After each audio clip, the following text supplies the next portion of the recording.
Esse é o Infinito, e no episódio de 1 hora de hoje, vou falar sobre os processos de fabricação mais incríveis que você já viu. Você aprenderá como são feitos doces, escovas de dentes, preservativos, barras de ouro e notas. Vou mostrar como é a produção em massa da galinha e o descascador de ovos industrial. Sente-se num lugar confortável e vamos nessa. Escovas de dentes. Grandes fábricas, onde dezenas de modelos são produzidos simultaneamente, conseguiram atingir uma velocidade de produção muito elevada. As máquinas programadas preenchem os orifícios dos modelos com o número necessário de cerdas na velocidade da luz. Uma sala de produção separada é frequentemente projetada para a produção de escovas de dente. Submetidos ao controle de temperatura, os materiais são derretidos aqui em uma massa espessa, que é então despejada em um molde de metal de grande tamanho para criar as escovas, nas quais as cerdas são posteriormente inseridas. Normalmente, entre 10 e 100 dessas bases são feitas em um único lote. Cada cabeça de escova possui 56 orifícios. Não é muito? Na verdade, a máquina produz 10 bases a cada 35 segundos. Ao mesmo tempo, as fibras de nylon são usadas para produzir as cerdas. Os feixes acabados são cuidadosamente alinhados pelos braços robóticos das máquinas, e então inseridos nos orifícios das cabeças das escovas. A automação funciona mais rápido do que qualquer ser humano, portanto, o trabalho manual não é aceitável nesse processo de produção. Em termos de higiene, tudo também é feito de forma segura aqui, já que os trabalhadores não tocam nas cerdas. Uma máquina dobra os filamentos ao meio e os prende a um fio que passa pelo meio da escova de dentes. Assim que as cerdas estiverem firmemente fixadas, é hora de um atalho. As lâminas cortam todas as cerdas no mesmo comprimento, suas bordas têm formas diferentes, o que depende diretamente do modelo que está sendo produzido. A cor das cerdas não importa muito para o fabricante, eles podem colocar qualquer cor dependendo do que estiver na moda ou na estação. Preservativos. O protótipo do preservativo moderno data de meados do século XIX. Hoje eles são todos feitos de látex, um material forte, fino e resistente a rasgos. A produção começa com a mistura do látex líquido com estabilizantes, antioxidantes e outros ingredientes essenciais. Então, uma cadeia de blocos de vidro começa a se mover. Eles servirão de moldes para o futuro produto. No início, o vidro é completamente lavado a seco e depois mergulhado em uma cuba com a mistura de látex preparada. A temperatura na cuba é de apenas 25 graus Celsius, mas a mistura permanece líquida. Após o primeiro mergulho, eles são enviados para secar, e em seguida o processo é repetido várias vezes, até que o preservativo ganhe espessura suficiente.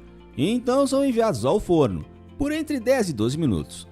Durante esse tempo, o látex é endurecido. Agora os produtos são retirados dos cilindros, lavados e tratados com uma solução que não os deixa grudar quando enrolados. Agora é a hora de testar. Os laboratórios nas fábricas testam minuciosamente algumas amostras, selecionadas aleatoriamente. Papel higiênico. Hoje podemos ter diferentes marcas e tipos de papel higiênico nas prateleiras dos mercados. Mas qual é a diferença entre eles? Basicamente, existem dois tipos de papel higiênico, o tipo feito de serragem e o tipo feito de papel reciclado. Tal como acontece com a produção de papel normal, tudo começa com uma mistura especial de aparas de madeira e água. Em seguida, a linha de produção de rolos despeja a mistura em uma grade de transporte especial. O excesso de líquido é drenado para um tanque e enviado para a etapa de lavagem do papel. A polpa entra no tambor de secagem, que atinge uma temperatura de 110 graus Celsius.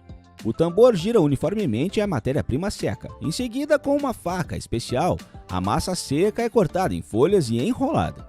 Em seguida, uma máquina desenrola as bobinas e enrola o papel em rolos acabados. Aqui o papel é gofrado e a estrutura desejada é formada, 2 ou 3 camadas. Garrafas de vidro. O vidro é feito de matérias-primas naturais, que são derretidas em temperaturas muito altas. Acredita-se que o principal ingrediente do vidro seja a areia, mas tecnicamente o principal ingrediente do vidro é um componente da areia, o quartzo ou areia de quartzo. A mistura aquecida, que já tem o direito de ser chamada de vidro, pode ser cortada em porções. Um dispositivo especial é responsável por medir e separar porções iguais na unidade de produção. As porções cortadas vão direto para os moldes, e os gargalos das garrafas são puxados com pressão de ar comprimido. Para dar à garrafa a sua forma final, ela é aquecida novamente, mas esse não é o fim do processo de produção. As garrafas também devem ser polidas e esterilizadas. Falando nisso, você sabia por que as garrafas de bebida sempre têm os gargalos longos e estreitos? Além de ser mais fácil de segurar, quando você segura a garrafa pelo gargalo, a bebida no fundo permanece fria. Comente aí se você já sabia isso, e fique ligado para aprender muito mais fatos interessantes sobre outros produtos e sua produção. Rolha de vinho. Todo mundo sabe do que é feito o vinho, mas como são feitas as rolhas dos vinhos? Fazer rolhas de vinho não é um processo tão simples como pode parecer. A rolha para vinho é obtida a partir da casca de um sobreiro especial. que cresce apenas na costa oeste do mar Mediterrâneo. Há alguns séculos havia matéria-prima suficiente para produzir centenas de milhares de rolhas para garrafas de vinho. Hoje em dia restaram poucas árvores desse tipo. A casca é cortada manualmente apenas em julho e agosto e deixada para secar por 5 a 6 meses. Depois disso é separada, parte transforma-se em rolhas de vinho e o resto em revestimentos de cortiça, parquet, etc. O material selecionado é fervido durante 1 hora numa solução especial, cortado em tiras e novamente selecionado. Em seguida, as peças da matéria-prima são lavadas, desinfetadas e encharcadas. Só depois disso são feitas rolhas de vinho com essas peças. Para usá-las para fechar garrafas de vinho, elas são mantidas em vinho, etanol ou conhaque. As melhores rolhas são feitas de um pedaço de casca inteira. Eles são usados para as rolhas dos vinhos vintage e de categoria de colecionador. O resto do material que não está de acordo com a qualidade é recoberto com um pó de cortiça especial e utilizado para a rolha de vinhos de preço médio. O resto do lixo é desintegrado e reciclado, produzindo rolhas baratas. Esses são os produtos mais simples e populares, em que as peças de material são coladas. Essas rolhas coladas são usadas para arrolhar vinhos baratos, que não são concebidos para armazenamento a longo prazo. Todo mundo já viu um giz de cera pelo menos uma vez na vida, eu tenho certeza disso. A empresa conseguiu fazer de seu produto um verdadeiro culto. Eu quero que você veja o processo realmente agradável de produção desses lápis. O processo começa com a mistura de parafina, pigmentos de cor e outros ingredientes. A composição exata da mistura para fazer esse giz de cera é intencionalmente mantida em sigilo pelos fabricantes. A mistura é despejada em uma máquina de modelagem giratória. Após a cera esfriar, o resto da parte superior é cuidadosamente cortado, e os lápis moldados são retirados dos moldes por um mecanismo hidráulico. Depois disso, é só passar os lápis modelados para o compartimento de embalagem, onde eles são embalados.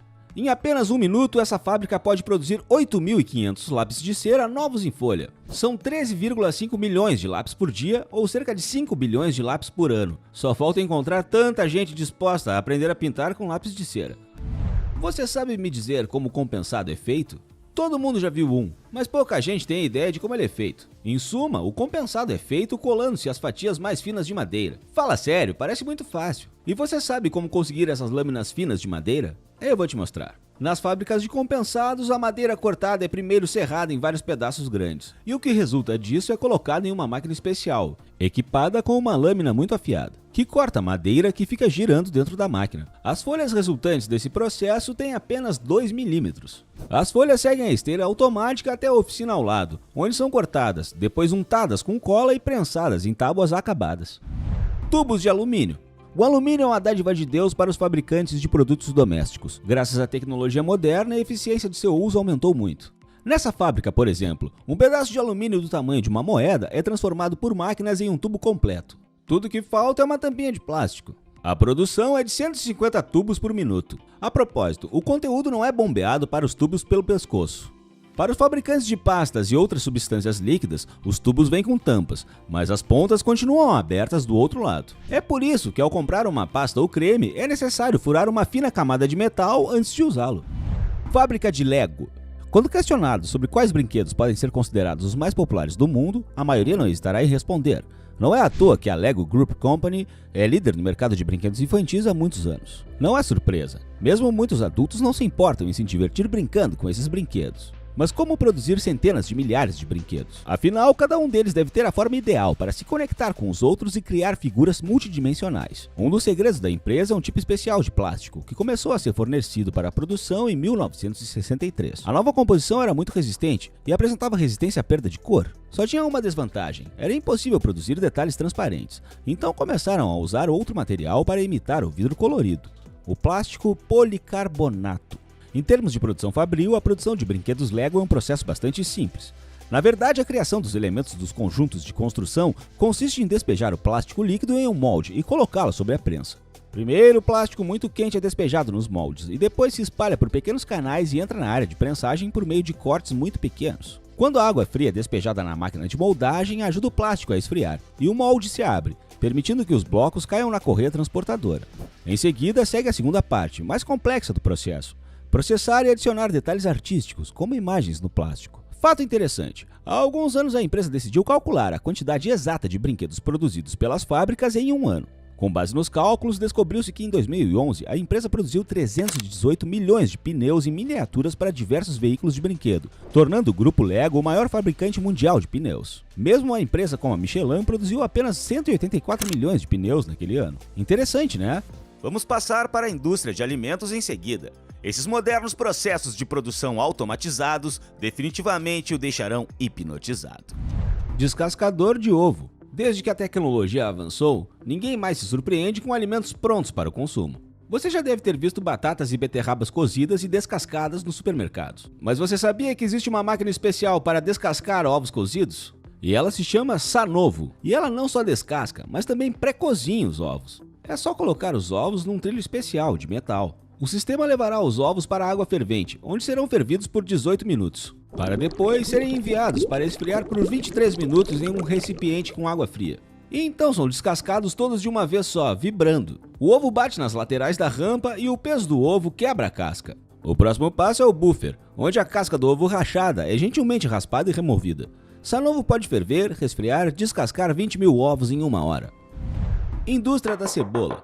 Você sonha em descascar cebola sem chorar? A tecnologia vai salvar você. Essa máquina descasca e fatia cebolas e se chama Finis, onde tudo é sistematizado de forma clara e compreensível. Essa é uma das únicas fábricas que utilizam um sistema para orientar automaticamente as cebolas no espaço. A automação define a colheita da raiz na posição correta, guiados pelos dados das câmeras. Após a calibração, a próxima etapa do processo começa, durante a qual a parte inferior e a parte superior da cebola são cuidadosamente cortadas. A etapa final usa uma máquina que remove delicadamente as cascas e envia as cebolas prontas mais adiante na esteira, para serem embaladas. Cada máquina dessas pode descascar 12.000 cebolas em apenas 1 hora. Queijo. O queijo é um dos alimentos mais populares do planeta. Cada país tem pelo menos algumas tecnologias para fazer o seu próprio queijo, mas eles também têm algumas coisas em comum. Por exemplo, todo queijo é feito de leite. Na maioria das vezes é leite de vaca, menos frequentemente leite de cabra ou de ovelha, ou qualquer outro tipo. Existem variedades especialmente exóticas, como os queijos africanos feitos de leite de camelo ou de búfala e até leite de iaque. A base do queijo, como eu disse antes, é o leite. Primeiro é mantido por 12 ou 14 horas a 10 a 12 graus Celsius. A bactéria do ácido lático é adicionada ao leite para algumas variedades e não adicionada para algumas. Com o envelhecimento, a acidez do leite aumenta e a composição muda para melhor. Uma enzima especial de origem animal é usada como agente de coagulação. É adicionado no estado líquido e bem misturado para uma distribuição uniforme por 6 ou 7 minutos. Então, o futuro queijo é deixado para descansar. O tempo de coagulação para queijos duros é de 30 a 35 minutos, para queijos moles, 50 a 90 minutos, e para queijos com teor de gordura reduzido, 35 a 40 minutos. Depois disso, começa o processamento da futura cabeça de queijo. Trata-se de retirar o chamado soro, líquido que possui componentes do leite dissolvidos em sua composição. O soro de leite é totalmente removido. Em seguida, começa a etapa final. Trata-se de dar uma forma ao produto. Claro, antes que o queijo apareça nas prateleiras dos mercados, ainda há um processo de embalagem em várias etapas, mas o produto básico está pronto. É difícil imaginar que o processo de produção de alface em containers possa ser automatizado. No entanto, é automatizado, e é assim que funciona. O cultivo de folhas de alface em sistema hidropônico garante altos rendimentos, e requer muito menos esforço e energia do que no caso de cultivo no solo ou em estufa. O início da produção é a muda, onde haverá vasos em que será cultivada a alface. Esse é um trabalho manual. Os potes são dispostos em blocos que depois passam por uma esteira automática. O próximo passo é a estufa. Na verdade, é um enorme cinturão de produção móvel. As mais jovens são colocadas no início do cinturão, aproximando-se gradualmente da saída da estufa.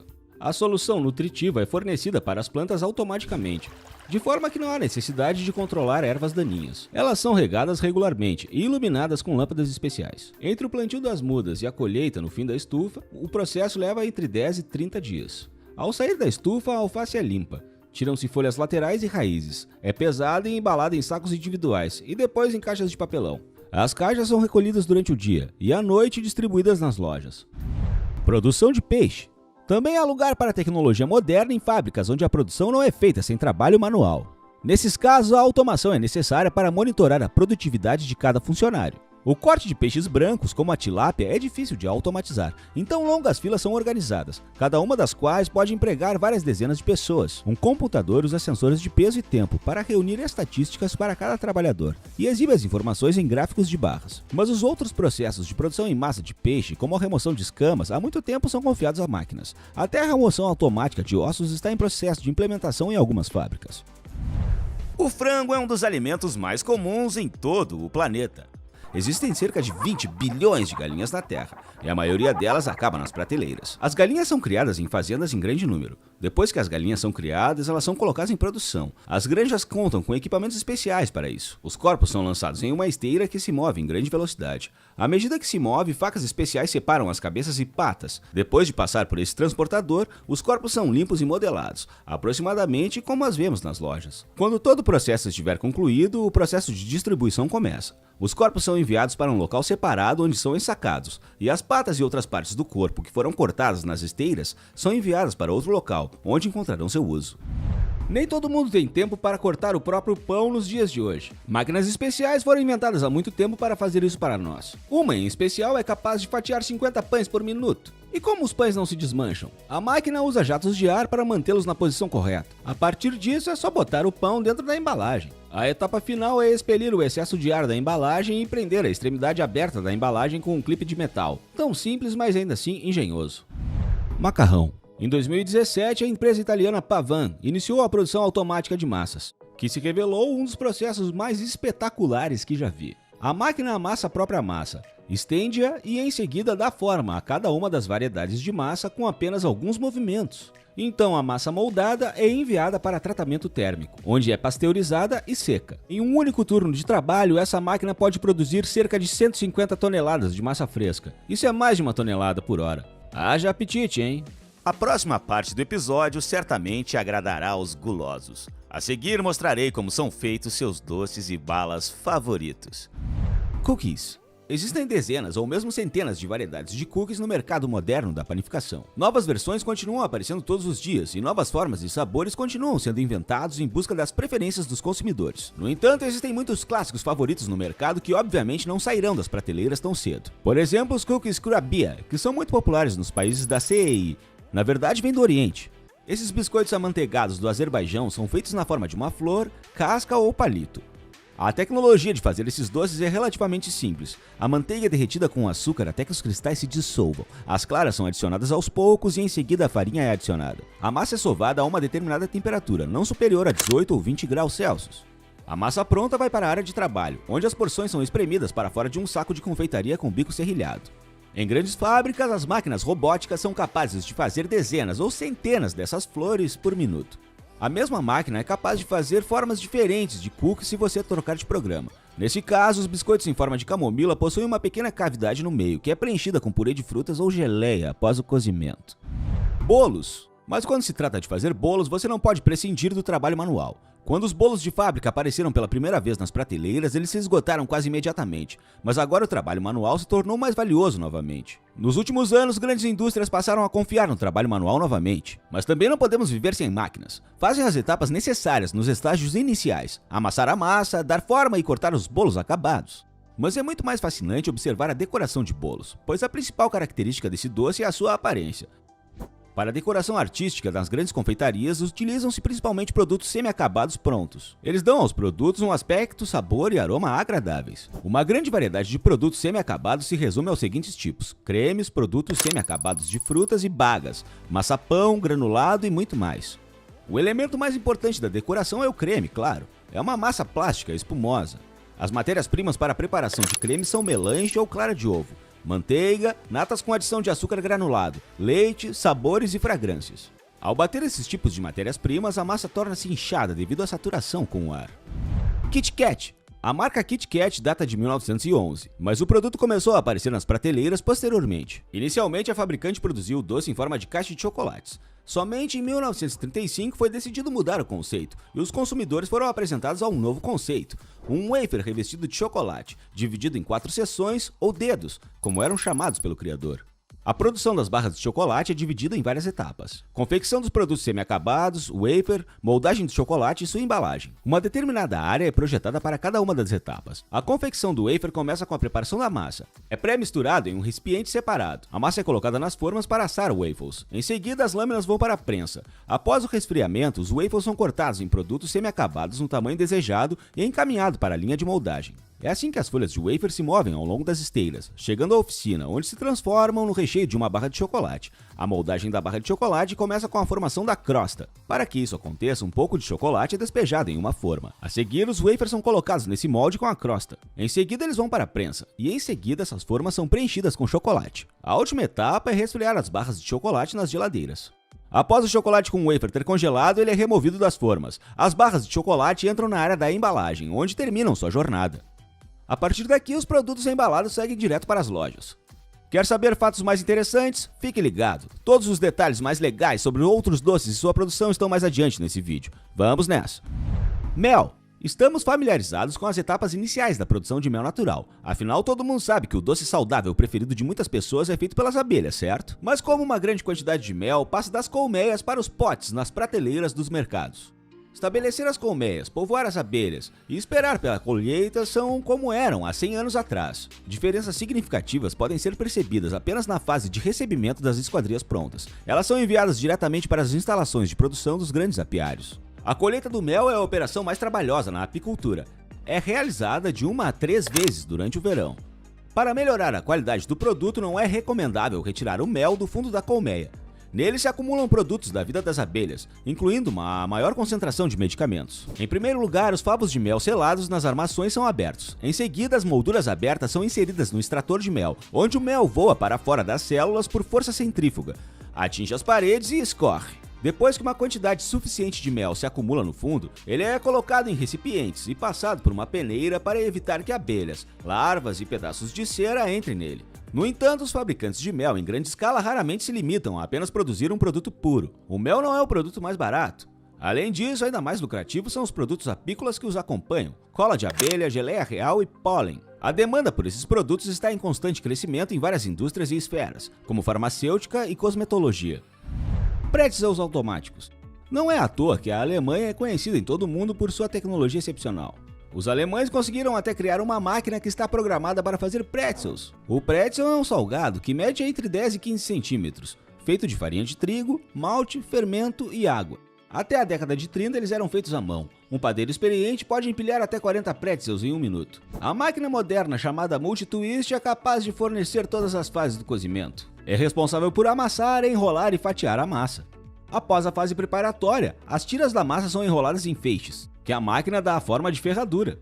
E aqui está um manipulador especial, que em apenas 1 segundo dobra a ferradura em um nó perfeito. Funciona tão rápido que chega a produzir 2.000 pretzels em 1 hora. Alcaçuz. A pátria dos alcaçuzes é considerada a Inglaterra, o condado de West Yorkshire, a cidade de Pontefract. Não se sabe como os alcaçuzes chegaram lá. Pode ter sido trazido para a Inglaterra por cruzados ou monges dominicanos que se estabeleceram lá no século XIV. O clima em West Yorkshire era muito frio e o alcaçuz não floresceu lá, mas formou raízes e rizomas.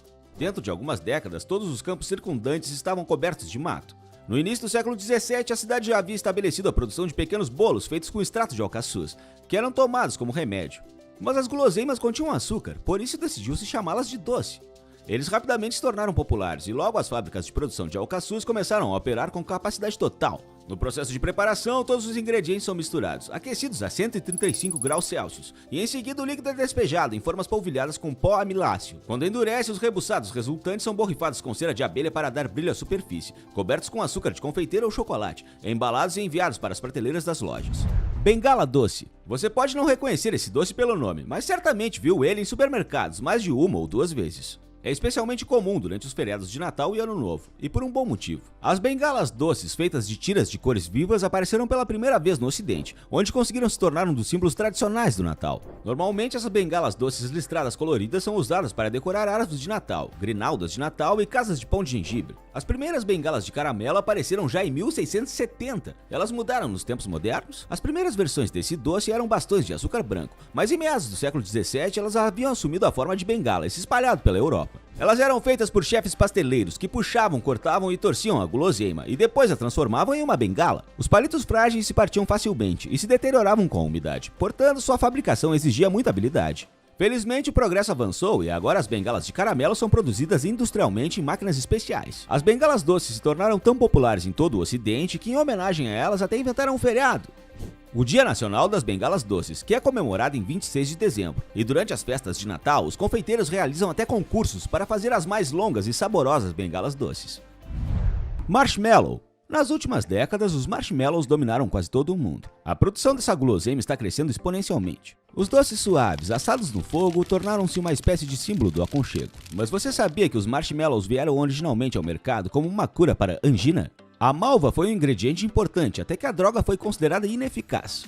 Mas a produção não foi interrompida porque crianças e adultos gostaram muito do produto. Na década de 60, a malva do pântano foi substituída por gelatina e amido, e o doce começou a aparecer nas prateleiras nos Estados Unidos. Muitas pessoas estão acostumadas a chamar o marshmallow de zéfiro, mas é mesmo? Na verdade, o zéfiro é feito de purê de frutas e clara de ovo, usando espessantes naturais. Mas o marshmallow consiste em gelatina, que é embebida em água, batida com xarope de milho e açúcar. Em seguida são adicionados corantes e aromatizantes, e toda a guloseima é polvilhada com amido. Não contém purê de maçã ou clara de ovo. Às vezes, no entanto, purê de frutas ainda está incluído, por exemplo, nos casos em que você deseja produzir marshmallows multicoloridos. M&M's. A produção começa amassando o chocolate. Como acontece com muitos outros produtos conhecidos, a composição exata desses chocolates é mantida em segredo. Para dar à massa de chocolate a forma desejada, ele é aquecido até a temperatura desejada e depois dividido em pequenas porções. As bolhas de chocolate resultantes são então movidas por túneis de resfriamento antes de serem revestidas com um esmalte colorido. O processo de cobertura é o mais longo, pois a cor viva é considerada a principal característica do doce, mais ou menos da mesma forma que são feitos os chocolates com nozes. Para isso, as fábricas contam com uma oficina especial, onde as castanhas importadas são torradas e depois cobertas com chocolate em várias camadas. Os chocolates M&M de cada cor são feitos separadamente, e antes de irem para a embalagem, as drageas multicoloridas são misturadas. A lenda urbana diz que pode haver mais de uma cor em um pacote, mas isso é apenas uma lenda. A proporção de cores de um pacote para outro é praticamente a mesma. Pasta de chocolate. Quer saber o que é usado para fazer a lendária pasta de chocolate? A pasta de avelã Nutella é um grande produto que ganhou fama incrível em todo o mundo. Várias décadas se passaram desde que foi feito pela primeira vez pela empresa italiana Ferrero Rocher. E o produto se tornou um fenômeno social e cultural em muitos países. O nome dessa pasta de avelã tem sido um nome familiar, embora haja muitas outras pastas no mercado hoje. Muitas pessoas acreditam que Nutella é apenas avelã e chocolate jogados em uma enorme batedeira em proporções iguais. Na verdade, porém, o processo de fazer a pasta é muito mais complexo. A capacidade de uma única máquina de produção de pasta é de 50 kg por hora. A composição exata da famosa Nutella é segredo comercial de seu fabricante. A embalagem indica que a pasta contém avelãs, leite em pó desnatado, cacau desnatado, óleo de palma, açúcar, soro de leite em pó, lactose, lecitina de soja e aroma de baunilha. No entanto, a dosagem exata e até mesmo a composição do próprio produto variam dependendo do país onde é produzido. Na Itália, por exemplo, o teor de açúcar da pasta é menor do que na França. E nos Estados Unidos, Canadá, México, Ucrânia e Rússia, o óleo de palma é usado no lugar do óleo vegetal. Aliás, é na Itália, pátria-mãe da pasta de avelã, que ela é mais amada. O verdadeiro boom na popularidade dos refrigerantes começou no século passado, mas as vendas só aumentam ano a ano. Em 2003, 195 bilhões de litros de bebidas carbonatadas foram vendidos em todo o mundo, o que representa cerca de 30 litros para cada pessoa que vive no planeta. Não é difícil adivinhar qual refrigerante específico é o mais popular. Uma dica: essa bebida é vendida oficialmente em todos os países do mundo, exceto Cuba e Coreia do Norte. E 94% de todas as pessoas no planeta já ouviram falar dela pelo menos uma vez. Claro que é a Coca-Cola. A maior parte da Coca é água, e é a sua qualidade que em grande parte determina o sabor da bebida.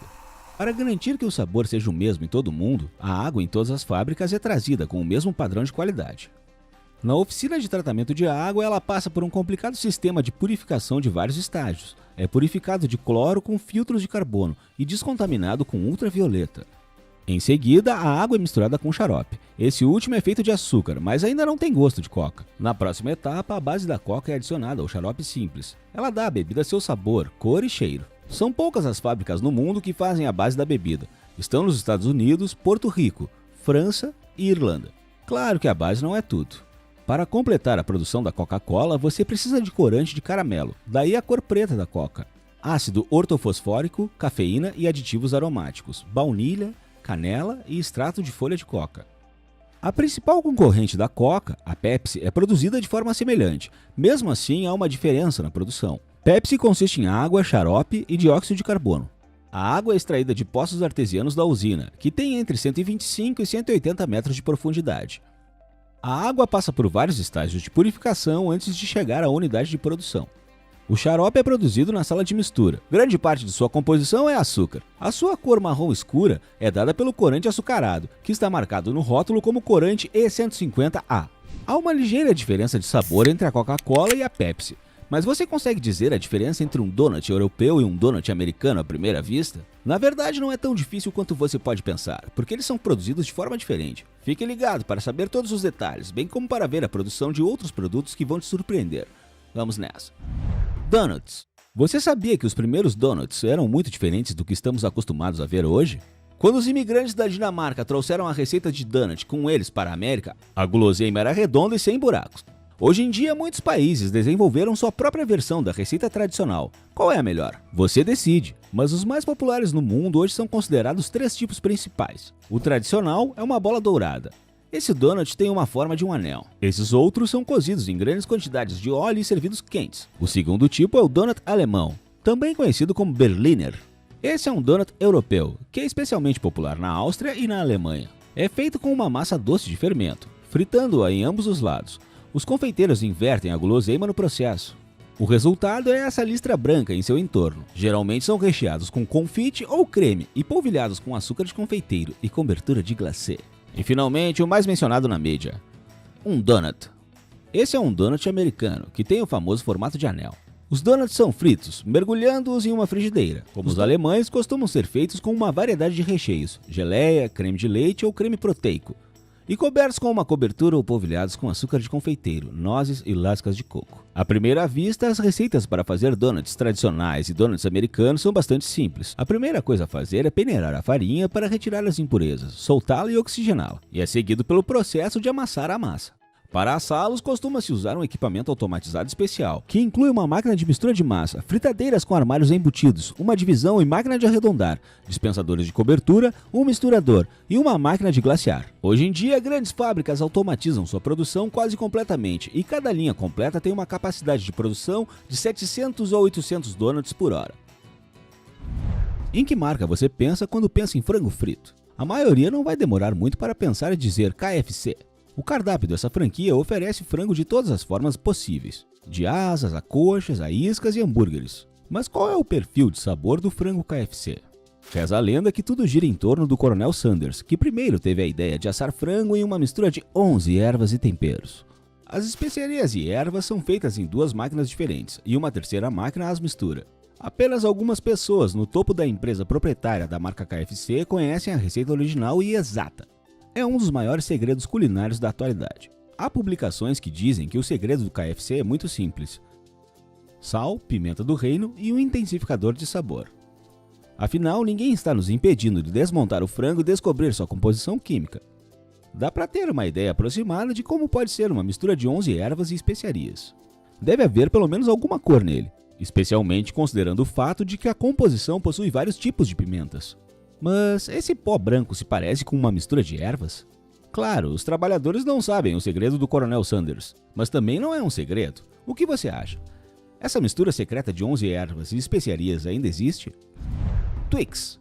O nosso próximo produto pode provavelmente ser considerado um triunfo de marketing. A lenda dessas barras de chocolate foi criada por tanto tempo e com tanto cuidado que muitas pessoas realmente acreditam que os bastões Twix, esquerdo e direito, são feitos em fábricas diferentes. Segundo a lenda dos anunciantes, isso ocorre porque durante o lançamento do primeiro lote de barras de chocolate, seus criadores, 2 irmãos, brigaram e partiram a barra em 2 partes. Claro, isso nada mais é do que uma lenda divertida. A Mars Company não se atreveu a expandir seu chocolate de uma vez. Fundada em 1911, ela ganhou popularidade devido ao Snickers, e por muito tempo hesitou em expandir a variedade e experimentar sabores. Não foi até 1967 que a empresa lançou um novo produto que se tornou não menos icônico. Foi o Twix. Claro, a composição e receita variaram e mudaram, e diferentes sabores foram produzidos, mas os ingredientes básicos permanecem inalterados até hoje. As primeiras barras eram muito diferentes do que conhecemos agora. Não se trata apenas da embalagem colorida, estilosa e prática que mantém o Twix fresco à temperatura ambiente durante 7 meses, mas também da composição e do aspecto das guloseimas. A diferença mais importante é que originalmente era apenas um biscoito amanteigado com caramelo. Eles começaram a cobri-lo com chocolate depois. Agora o Twix consiste em 3 ingredientes principais: biscoitos, chocolate ao leite e caramelo. A composição de cada ingrediente individual difere pouco da de outros doces. Se você acreditar nos produtores, não encontrará nenhum componente perigoso ou excessivamente prejudicial em sua composição, porque a Mars Company decidiu excluir conservantes e corantes químicos. No entanto, não recomendo comer muitas barras deles. É importante lembrar que 100 gramas de Twix são quase 65 gramas de carboidratos, 50 gramas dos quais são açúcar puro. Qual desses doces você mais gosta? Diz pra mim nos comentários. A seguir eu vou falar sobre a produção de perucas, isqueiros, barras de ouro e notas de dólar. Zippo. Há um monte de isqueiros diferentes no mundo, mas nenhum deles se compara ao isqueiro Zippo em termos de popularidade. Esse isqueiro é bonito de se ver, dá um bom fogo e também é resistente ao vento. Então, como ele é feito? O processo começa com a formação das partes superior e inferior do corpo a partir de grandes folhas de latão. Os elementos são colocados em banho de níquel, proporciona melhor aderência para a posterior aplicação de uma camada de cromo. Eles passam por 5 estágios de lavagem do níquel, um após o outro. Em seguida, são transportados para um tanque especial, que aplica a cromagem em 4 minutos. O resultado é uma caixa brilhante e cromada. A cada hora, uma fábrica de Zippo faz o cromo de mais de 3.000 peças em branco. Nas etapas seguintes de produção, pequenas peças são produzidas para o abastecimento do combustível e de faísca. Em um estágio, os orifícios são feitos nos elementos de ignição. Isso não é feito pela estética. Esses slots oferecem proteção contra o vento mais leve. No mesmo estágio, uma mola e uma roda de sílex são configurados para cada isqueiro. Eles formam uma faísca por meio de um movimento giratório. Em seguida é feito o pavio, que atua segundo o princípio de uma esponja absorvente para o combustível. O próprio combustível é adicionado ao tanque na fase final de produção. A base interna é inserida no corpo ou invólucro, pré-fabricado. Cada isqueiro é cuidadosamente verificado e avaliado. Todos os componentes devem estar no lugar. Até o som da pedra feito por ele é verificado. Se o som não estiver de acordo com o padrão, o produto vai ser rejeitado. Há quanto tempo você não assa algo? Por exemplo, cookies. Se foi recentemente, então você certamente se lembra de que usava moldes especiais para cozinhar. Parece que a forma da bolacha é a coisa mais simples, mas a sua produção é bastante interessante. Você pode encontrar moldes dos mais diversos tipos e tamanhos. Existem moldes em formas de personagens de desenho, ou moldes em forma de coração. Quaisquer que sejam esses moldes, eles são feitos da mesma forma. O torno especial frisa alternadamente o círculo de metal, que está localizado ao redor da peça de trabalho. A peça de trabalho é feita de metal durável e o círculo é feito de metal que pode ser espremido facilmente. Quando o círculo é comprimido, ele gradualmente assume a forma do futuro molde. Resta fazer apenas algumas manipulações, como limpar e processar o molde, para depois embalá-lo e enviá-lo para a loja. Perucas. As perucas podem ser sintéticas ou naturais. As perucas naturais são feitas de cabelo humano real. Às vezes, pelos de animais ou lã são adicionados, como cabras angorás e tibetanas, iaques tibetanos ou mesmo camelos. A angorá é a mais valorizada, tem até 30 centímetros de comprimento, muito macio e sedoso. Nas perucas naturais podem ser encontrados cabelos da juba ou da cauda, bem como fibras de cânhamo ou linho, mas a maioria das matérias-primas ainda é cabelo humano.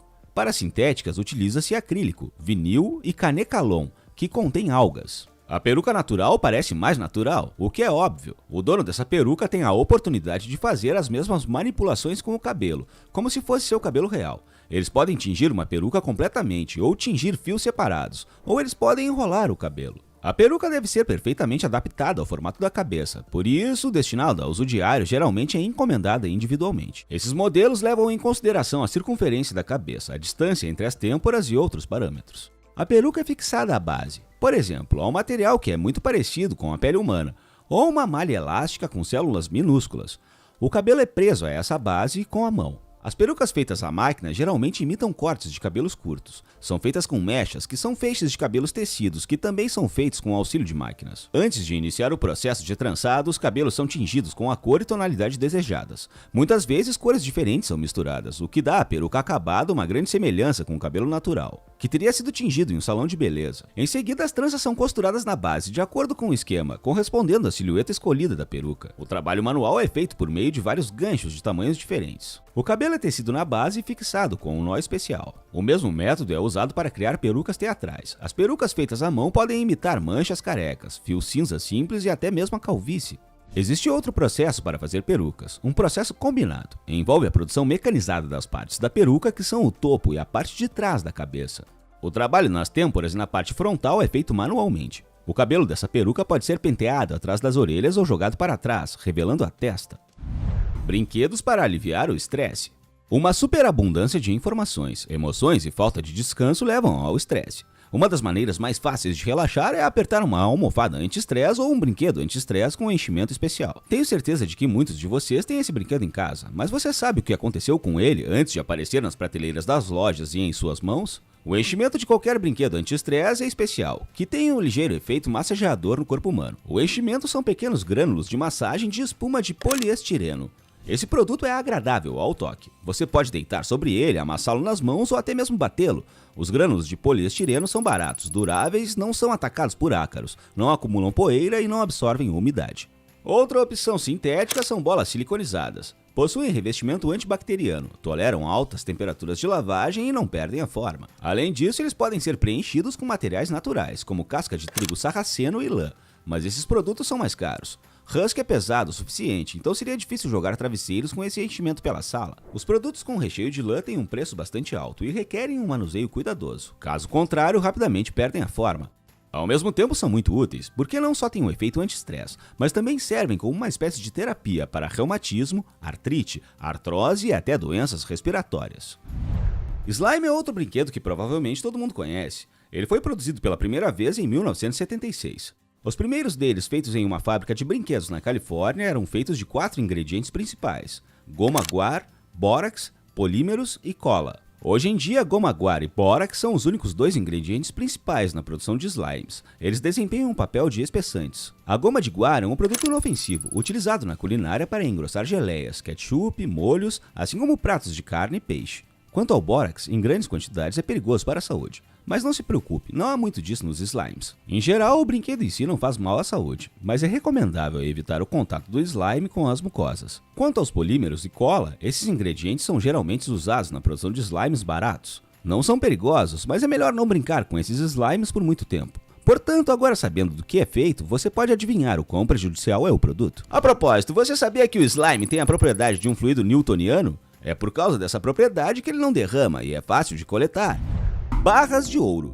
A matéria-prima das barras de ouro é sucata de joias, assim como joias descartadas e fora de moda. A sucata de ouro é carregada em fornos de fusão especiais, onde é levada sob a influência de alta temperatura a uma massa líquida homogênea, que é então moldada em moldes para produzir barras de ouro. O material que vai para a fundição é chamado de carga do forno. A carga do forno está necessariamente sujeita a processamento. Resíduos e sucatas de metais preciosos são purificados e só então vão para a fundição. Os metais preciosos são fundidos em um forno de indução com um cadinho de grafite. A carga do forno é carregada no cadinho, que é o recipiente refratário da fundição. Lá, o metal é derretido. O cadinho é aquecido antes de carregá-lo com metal, e o fluxo é despejado no fundo do cadinho aquecido. É uma substância para abrasagem. Em seguida, a carga do forno é carregada no cadinho e a temperatura desejada é ajustada. Depois que a carga do forno é fundida, a massa fundida é coberta com uma pequena quantidade de fluxo fresco e agitada. Sem diminuir a temperatura de aquecimento, a massa fundida é deixada em repouso, de modo que o fluxo pode retirar os óxidos e impurezas desnecessários. Na mesma fase, o desoxidante é adicionado à mistura. Durante o derretimento, o ouro derretido é aquecido a cerca de 1200 graus Celsius. Isso é o suficiente para derreter o ouro, porque seu ponto de fusão é menor, 1064 graus Celsius. Os moldes de fundição são usados para fundir as barras. São barras de metal com ranhuras no formato da futura barra.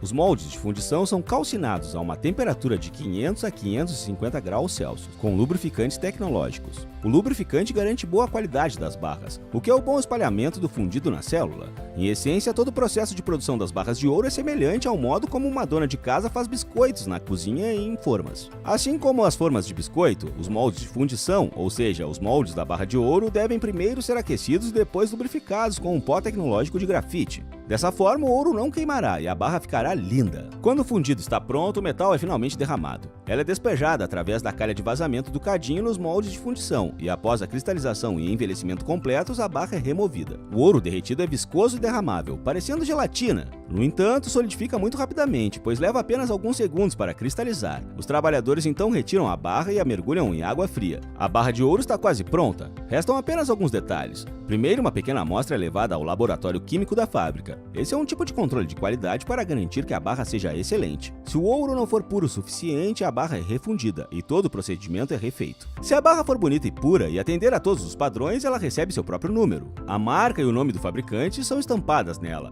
Depois disso, a barra certificada com todos os documentos pode ser enviada ao banco. A propósito, você sabia que uma barra de ouro padrão não é leve? Apesar de seu pequeno tamanho, seu peso varia de 11 a 3,3 quilos. Então não acredite nos filmes, onde ladrões enchem suas malas e mochilas com dezenas de barras depois de roubar algum banco. Você não vai conseguir chegar longe com essa carga. Pelo menos é bom que as joias de ouro não sejam tão pesadas. Mas como são feitas? Fique ligado para descobrir, porque tem muita coisa interessante chegando. Primeiro vamos olhar para os anéis. Um anel é uma das joias mais populares e antigas do mundo. Mas como exatamente são feitos os anéis de ouro? O processo é bem interessante. Tudo começa com um esboço. Designers esboçam um modelo das futuras joias. Nessa fase, determina-se de uma só vez o ensaio e o tipo de metal, bem como a presença de inserções preciosas ou semi-preciosas, gravuras e outras técnicas decorativas. O designer desenha um esboço de todos os ângulos e depois é aprovado pelo joalheiro. Eles avaliam se será possível fazer esse anel e corrigem o design se for necessário. Em seguida é feito o modelo 3D da peça. Isso é necessário para fazer os ajustes finais no tamanho da peça, na localização de elementos decorativos e inserções. Após a aprovação final do modelo, é recriada uma cópia exata em cera do anel que servirá de molde para a fundição da liga. Terminadas as etapas preparatórias, inicia-se a preparação da fundição. Um mestre enfia várias dúzias de moldes de cera em uma haste especial, que no futuro se tornará anéis de ouro de diferentes desenhos. Isso é feito para economizar tempo e recursos, porque ao mesmo tempo você pode obter de 10 a 30 elencos completos. A vara com moldes é coberta com uma camada de barro e assada em alta temperatura. Depois disso, o artesão derrete a cera dos moldes, obtendo moldes ocos. Em seguida, os moldes são preenchidos com uma liga. Para esse fim, são utilizadas ligas de ouro puro, ligas auxiliares, cuja composição depende da cor e do ensaio do metal precioso. Metais fundidos cuidadosamente misturados são despejados nos moldes de argila, preenchendo todo o espaço vazio. Depois que o metal endurecer completamente, a base está pronta. Em seguida, o mestre limpa a argila do metal solidificado sob um grande fluxo de água corrente. Assim, temos uma haste com anéis rosqueados nela, e os anéis são removidos com tesouras especiais. Depois disso, o mestre conecta todos os elementos decorativos da joia em uma composição. Por fim, a joia é polida, e essa é a etapa final da produção. Nessa fase, o anel finalmente se torna uma peça de joalheria. Quando tudo estiver concluído, o anel é submetido à avaliação e controle de qualidade e recebe uma marca estadual. Também na fase final, o anel pode ser incrustado com pedras preciosas. Agora, o anel de ouro irá encantar seu dono por muitos anos, com uma bela aparência e um brilho lindo. O processo de criação de correntes de ouro não é menos interessante. Em sua forma pura, o metal precioso é muito macio e não é adequado para fazer joias. Então, ligas de ouro com prata, cobre e zinco são usadas para criar correntes de ouro, assim como anéis de ouro. Isso torna a corrente mais forte e aumenta a durabilidade do produto. Em primeiro lugar, todos os metais são fundidos e misturados. Depois endurecidos, formam uma haste de ouro com um diâmetro de cerca de 10 milímetros, que é 1 centímetro. Parece que isso é suficiente para uma corrente, mas na verdade essa base ainda não é fina o suficiente para a produção delas. Então, os fabricantes reduzem seu diâmetro para 0,15 milímetros com máquinas especiais. Em alta velocidade, a haste de ouro é puxada através de bicos de diamante estreitos, fazendo com que a fibra metálica fique muito mais fina. O fio de ouro mais fino é então submetido a um tratamento térmico, que o torna mais maleável. E aí vem o processo mais importante, que é a tecelagem do molde.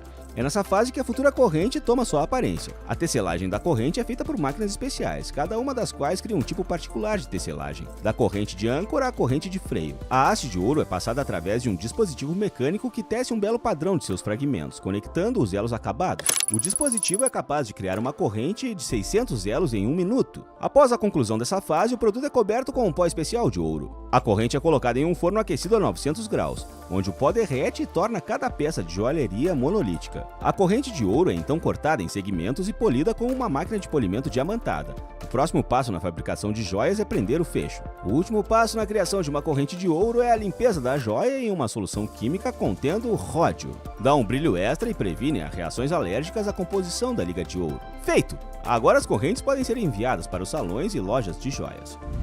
Bem, antes de chegarmos à produção das notas de dólar, eu quero contar alguns fatos sobre o ouro que certamente vão te impressionar.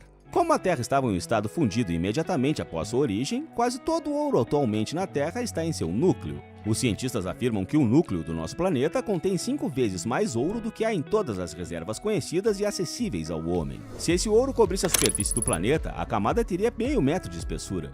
A maior pepita de ouro foi encontrada em 1872 na Austrália. A coleção Rotherman, como era chamada, tinha 144 centímetros de comprimento, 66 centímetros de largura e 10 centímetros de espessura. Pesava 285 quilos, dos quais 83,2 quilos eram de ouro puro. O ouro é um material incrivelmente maleável, tanto que pode ser usado para forjar folhas translúcidas de até 100 nanômetros ou fios para costura.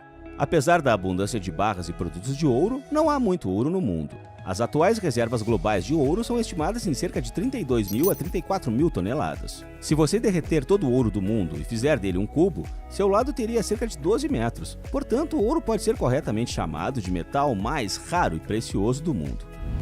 O dólar americano é a moeda mais conhecida e importante do mundo. Todos vocês tiveram nas mãos essas notas com imagens de presidentes e figuras políticas americanas, e a maioria já usou dólares mais de uma vez para comprar algo no exterior ou em seu país. Curiosidade, a expectativa de vida média de uma nota de dólar é de cerca de 22 meses, mas como essa nota ganhou vida em primeiro lugar? Os dólares nascem no escritório de gravura e impressão, que faz parte do Departamento do Tesouro americano. Este escritório, fundado em 1862 e localizado em Washington, é o maior produtor de documentos de segurança do governo nos Estados Unidos. A produção começa com gravações em placas de aço feitas por artesãos. Essa é uma etapa muito importante e demorada, porque a qualidade da gravação determina o nível de proteção contra a falsificação. Depois que a gravação estiver pronta, um papel especial deve ser feito. As notas são impressas em papel reforçado com fibras sintéticas e compostas por 25% de fios de linho e 75% de fios de algodão. As notas feitas nesse papel têm uma camada interna que é virtualmente impossível de falsificar. As marcas d'água são obtidas quando as fibras são puxadas dessa camada em uma determinada ordem. Além disso, na fase de preparação, tiras de segurança são costuradas no papel. Em seguida, o papel é seco na prensa e enrolado. Nessa fase, o papel já possui marcas d'água e fios de segurança.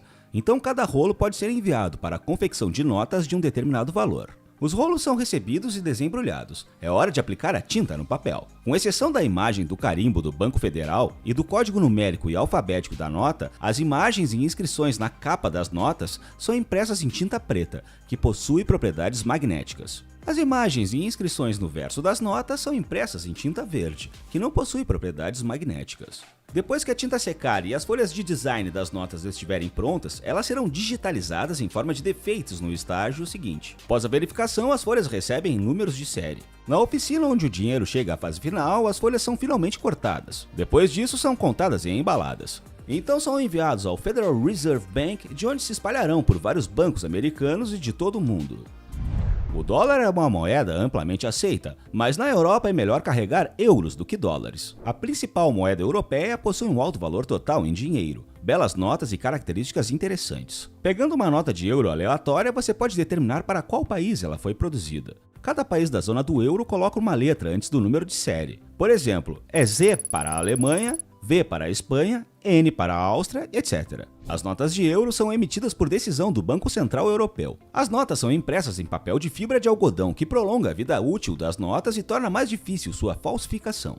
Ao toque, essas notas são visivelmente diferentes do papel comum. As principais imagens da frente das notas são feitas por impressão metalográfica. A marcação digital da denominação no canto inferior esquerdo é feita por meio da metalografia bicolor. O verso das notas é feito por impressão em offset, e os números de série são feitos pelo método de alto relevo. A parte central das notas tem um fio de segurança escondido. Se olhar para uma nota à luz, esse fio parecerá uma faixa escura com um texto claro repetido euro e a denominação numérica feita em imagens verticais e invertidas. Outros meios de proteção das notas incluem marcas d'água, microtexto, imagens holográficas e padrões de traços. As notas de euro são literalmente recheadas com todos os tipos de recursos de segurança. É por isso que ela é considerada uma das moedas mais protegidas do mundo. A propósito, é muito fácil verificar a autenticidade da nota. Você deve substituir a letra da nota pelo seu número de série no alfabeto latino. Em seguida, você precisa adicionar todos os números do número de série da moeda ao número resultante. Você obtém um número de vários dígitos. Tudo o que falta fazer é somar os dígitos desse número um ao outro. Se você obtiver o número 62, precisará adicionar 6 e 2. Você obtém 8. Como resultado dessa adição, todas as notas europeias genuínas certamente resultarão no número 8. Outro número significa que a nota é falsificada. Libra esterlina. Muitas pessoas acreditam que a moeda mais cara do mundo é a libra esterlina. Uma libra equivale a cerca de $1,36. Mas na verdade a moeda mais cara do mundo é o dinar, do Kuwait. É cerca de 2,5 vezes mais caro do que a libra. Mas vamos dar uma olhada na libra, porque essa moeda é mais conhecida, mais interessante e todos vocês já ouviram falar dela. A produção da libra esterlina é quase a mesma que a dos dólares e euros. fabricação de papel especial, aplicação de símbolos de proteção e tinta, corte de rolos em notas, verificação de defeitos e muito mais. Todas essas etapas passam pelas libras. Mas o interessante é que a libra esterlina não é feita apenas de papel. Há alguns anos foi lançada a produção de cédulas de polímero de libra esterlina. Agora já existem cédulas de polímero de 5, 20 e 50 libras em circulação. Mas por que foi necessário mudar as notas em primeiro lugar? A razão é simples, as cédulas de polímero duram 2 vezes mais que o papel moeda. São mais difíceis de rasgar, só começam a queimar a 120 graus Celsius e são projetadas para repelir a sujeira e a umidade. Mais importante, essas notas são muito difíceis de falsificar. Estas cédulas são feitas com base em filme de polipropileno orientado, biaxialmente ou filme BOPP. A produção das células de polímero é trabalhada em camadas, ou seja, diferentes materiais são dispostos em camadas uns sobre os outros, até que a célula desejada seja produzida. Distingue a produção de cédulas de polímero de muitas outras produções de cédula do mundo. A propósito, você sabia que a libra esterlina é uma das poucas moedas nacionais que mantém seu nome até hoje? Os historiadores acreditam que esse nome apareceu no século XII e originalmente significava 1 quilo de prata pura. O rublo russo não fica muito atrás, essa é a segunda moeda nacional mais antiga que mantém seu nome até hoje. Apesar de os rublos russos serem emitidos pelo Banco Central da Rússia, as notas não são feitas pelo Banco Central, mas pela Joint Stock Company Gosnach, insígnia estatal. O papel para a produção dos rublos não é comum. Como no caso de outras notas, possui uma composição especial. Inclui reagentes, marcas d'água, fibras de tecido e fios de polímero. O material tem alto nível de resistência à umidade, resistência à abrasão, resistência à luz e outras qualidades de proteção. Além disso, uma solução especial é adicionada ao papel, visível apenas sob luz ultravioleta. Assim que o papel estiver na máquina, a tinta e as imagens devem ser aplicadas. Após isso, as folhas não cortadas são enviadas para uma área especial, onde são cortadas em notas. O dinheiro então é contado pela máquina e embalado. As notas são enviadas para viagens pelo país e além. Vamos sair do papel moeda e dar uma olhada nas moedas. Todo mundo já viu as saliências nas laterais, certo? Você sabia que elas foram a ideia do famoso físico Isaac Newton? Ele sugeriu lutar contra os falsificadores com a ajuda dessas cristas laterais. Antigamente, os falsificadores cortavam as pontas finas da moeda para manter um pouco de metal precioso. As sobras eram usadas para fazer moedas falsas. As cristas resolveram o problema. Graças a elas, foi possível identificar imediatamente a autenticidade de uma moeda, bem como salvar o tesouro das perdas. Double Eagle é o nome da moeda mais cara do mundo, e não me refiro ao valor de face. Seu valor de face é de apenas $20, mas pode valer milhões de dólares. A questão é que as Double Eagles restantes podem ser contadas nos dedos de uma mão, e elas foram cunhadas há muito tempo, de 1849 a 1933. Por isso esse valor. Lembra que eu disse que uma nota de dólar vive cerca de 22 meses? O mesmo pode ser dito de quase qualquer outra nota. O papel moeda não é durável. Em média, ele consegue passar pelas mãos de 30 mil a 50 mil pessoas antes de finalmente estragar. E o que acontece com as notas depois? Elas são descartadas em oficinas especiais. Por exemplo, todos os dias na Rússia eles destroem 600 milhões de rublos inúteis, enquanto o Federal Reserve Bank de Nova York destrói mais de 35 milhões de dólares em notas gastas todos os dias. O que mais te impressionou nesse episódio? Diz pra mim nos comentários. Clique no botão curtir, inscreva-se no canal e ative o sininho de notificação para não perder os novos episódios. Obrigado por assistir.